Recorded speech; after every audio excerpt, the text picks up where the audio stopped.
Penny Moodie. Welcome to the First Word. Thanks for having me, Tori.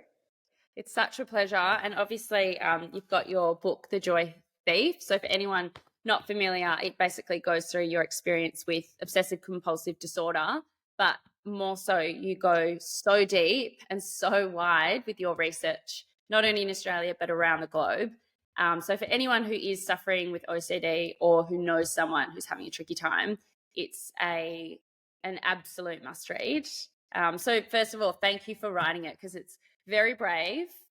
You obviously had to go into some really vulnerable places to pull out all your truths, but it is it's a phenomenal read.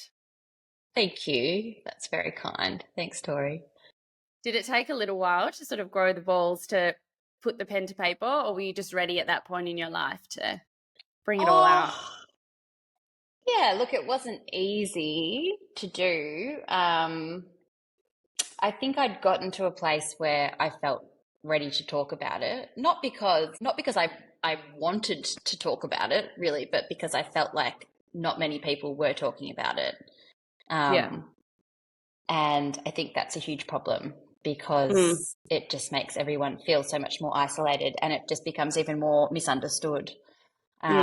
So at some stage, I think I just felt ready to do it. And I understood it a lot better, I think, at this point when I started writing the book. But I remember like having a conversation with my editor and being like, I don't know how much to include. Like there's some really hard stuff to write in here.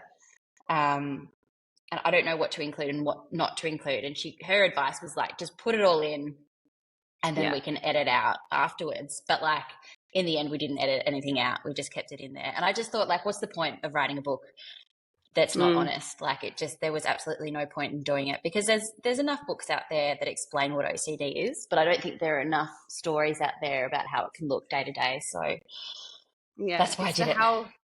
It's the how it looks for the individual that it's hard to find any kind of literature on that. There's a lot of medical, I don't know, like medical jargon out there about it, which is helpful to an extent, but sometimes you just want to read someone's story and be like, oh, like that's how I felt, or that's, the places I went to.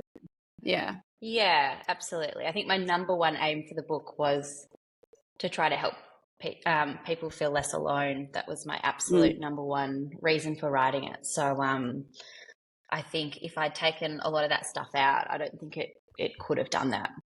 Knowing everything you do about OCD, having lived with it, still living with it, writing your book and doing such research, how would you describe OCD or explain it to someone who isn't fully aware of what obsessive compulsive disorder is?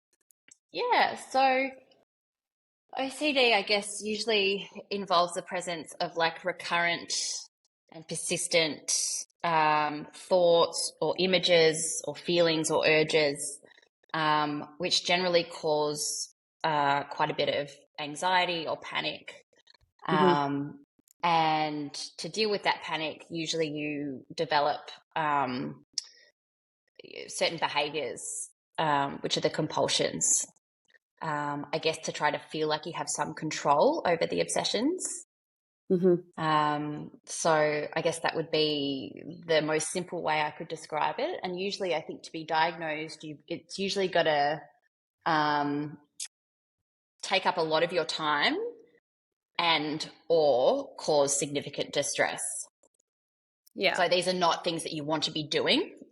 The compulsions are not at all pleasurable, desirable. It's absolutely not what you want to do, but you're doing them to try to decrease that anxiety. Like you, I was 32 when I was diagnosed, and it was not until after I'd had two babies. So when I hear that and say it to myself, I'm like, wow, that was such a long time for me to be diagnosed and properly start to do the work.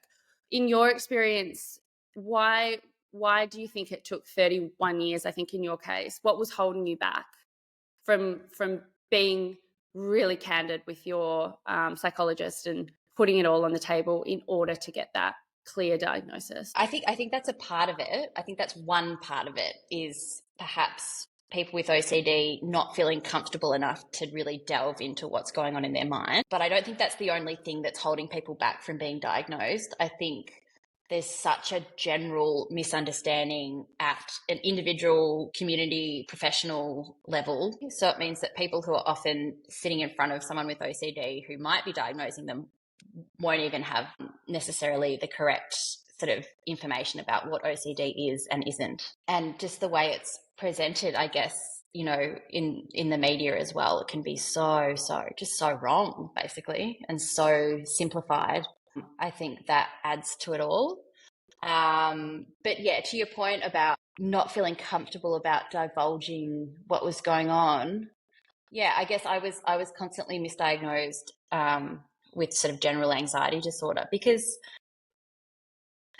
it's, you know, it takes a lot of courage, I think, to sit in front of someone you don't really know and tell them all these things that are going through your head, because, you know, logically you often know that it's not true, or whatever compulsions you're doing aren't actually going to fix whatever's going on in your head. You know, logically this is the case, but you can't stop. So you do start to feel crazy. Well, in my case, I did.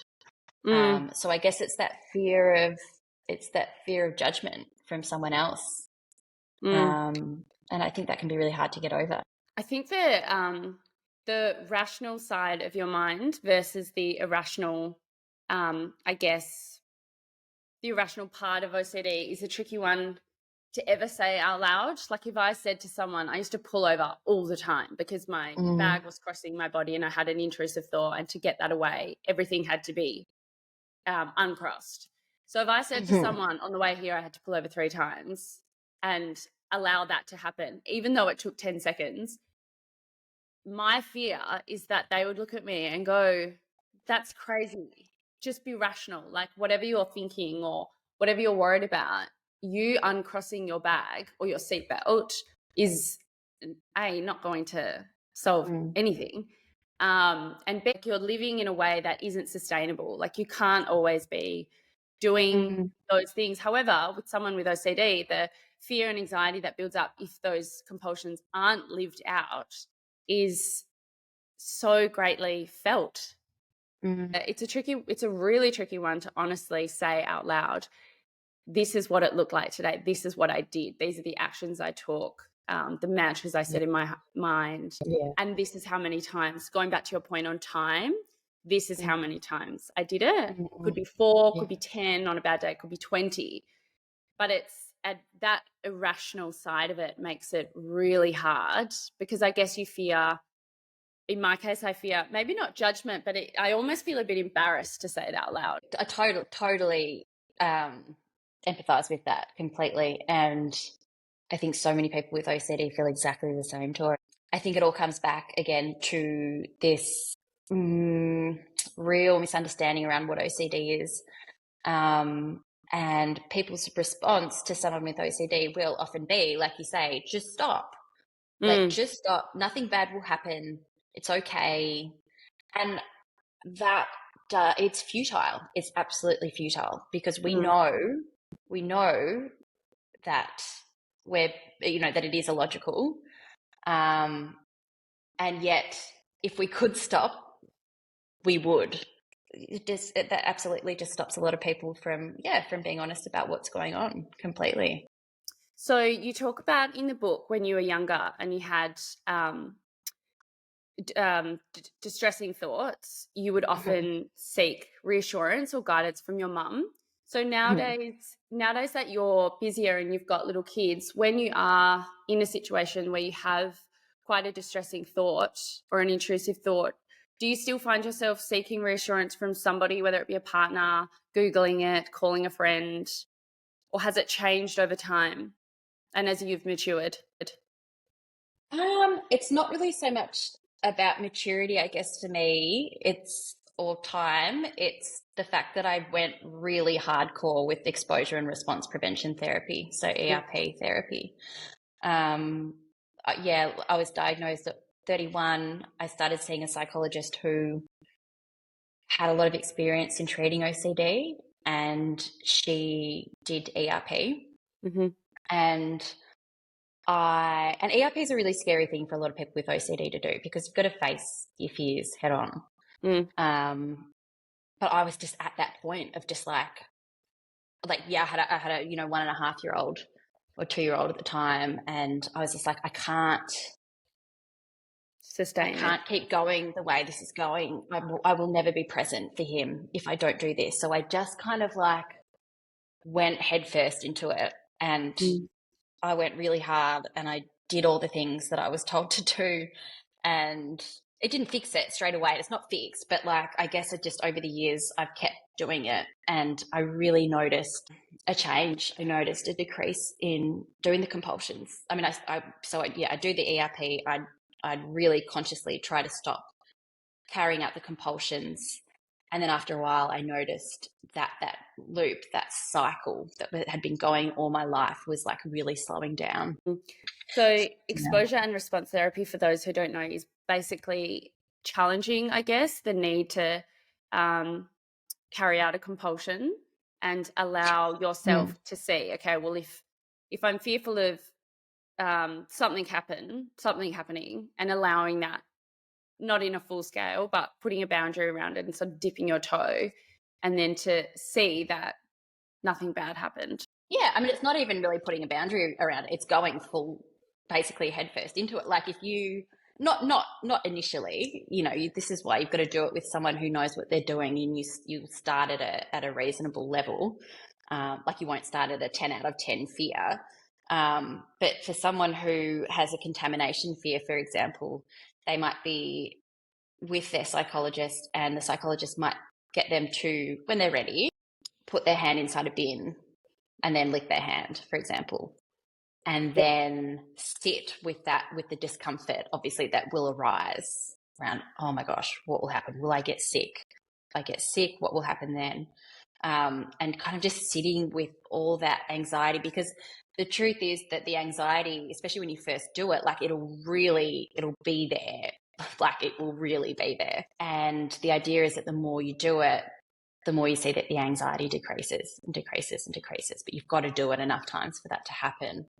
So it's sitting there with the discomfort and not trying to carry out whatever compulsion you might usually do, which might be running to wash your hands or wash your mouth out or whatever it might be. And it's basically, I guess, just changing the neural pathways that you've created over time. So when you decided to go, like to really dig deep in ERP, did you come home and did you tell the people around you what you were going to do, knowing that your anxiety was probably going to peak and you were going to be in more of a fight or flight? I did. I talked to my husband about it. And I mean, he came to 1 or 2 sessions with the psychologist, which was really helpful because he was then able to get a really detailed rundown of what was going on and what's been going on my whole life. And, it was just a really great way for him to be able to get a full picture of what was going on for me and how he could help. Because you're right, like I would go to him for reassurance in the past. And sometimes I still do, but I guess I just try not to. And he kind of knows not to give me reassurance as well, because he knows at the end of the day it's just going to strengthen the OCD. It's almost, it has such similar ties, OCD, sometimes to addiction, because it's so hard to stop yourself from being pulled into something that is really trying hard to pull. I'm not even going to say sometimes you down. It's not always a negative spiral, but I guess it's the inability to be present because it's just pulling you away from where you are.